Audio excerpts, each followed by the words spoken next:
L'épidémie est éternelle, la fièvre tueuse reviendrait du passé en France. Gaël Nicole. 2 mois après le début de l'épidémie de fièvre charbonneuse dans les Hautes-Alpes qui a tué plus de 50 bêtes, le syndicat agricole FDSEA a déposé plainte le 23 août contre X pour connaître la vérité. Le syndicat des jeunes agriculteurs lui emboîte le pas ce 24 août. En attendant, les remèdes ne sont pas disponibles et les éleveurs s'inquiètent. Une résurgence inédite et inquiétante, la fièvre charbonneuse ou anthrax en anglais, a tué plus de 50 animaux dans les Hautes-Alpes depuis le mois de juin, dans 23 foyers distincts. Une maladie d'autant plus prise au sérieux qu'elle est potentiellement transmissible à l'homme. 103 personnes entrées en contact avec la bactérie sont sous traitement antibiotique, selon l'Agence régionale de santé, AR. 2 mois après le début de l'épidémie, le syndicat agricole FDSEA 05, Fédération départementale des syndicats d'exploitants agricoles des Hautes-Alpes, a déposé plainte contre X, le 23 août pour connaître la vérité sur la résurgence de cette maladie. Car si la sécheresse fait réapparaître dans les sols les bactéries responsables de la fièvre charbonneuse et que la pluie les diffuse, la météo n'explique pas tout, explique Sandrine Hauser, secrétaire générale de la FDSEA. Pour nous, la bactérie ne peut pas être sortie de terre comme ça. On a eu des sécheresses en 2003 et elle n'est pas ressortie.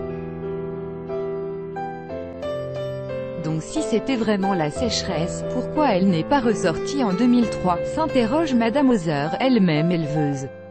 Quelle est la vraie cause de la réapparition de cette bactérie?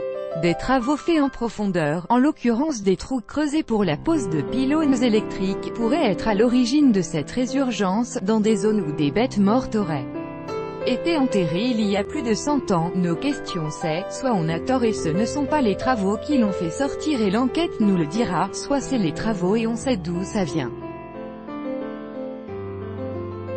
Mais on n'accuse pas plus les pylônes qu'autre chose. Il existerait donc des charniers, correspondant à des épidémies de fièvre charbonneuse, dont la localisation n'est pas avérée. Si on ne fait pas de travaux très profonds, on saura que pour les années à venir, on est tranquille. Dans le département, ça fait 25 ans qu'on enterre plus les animaux morts, explique-t-elle.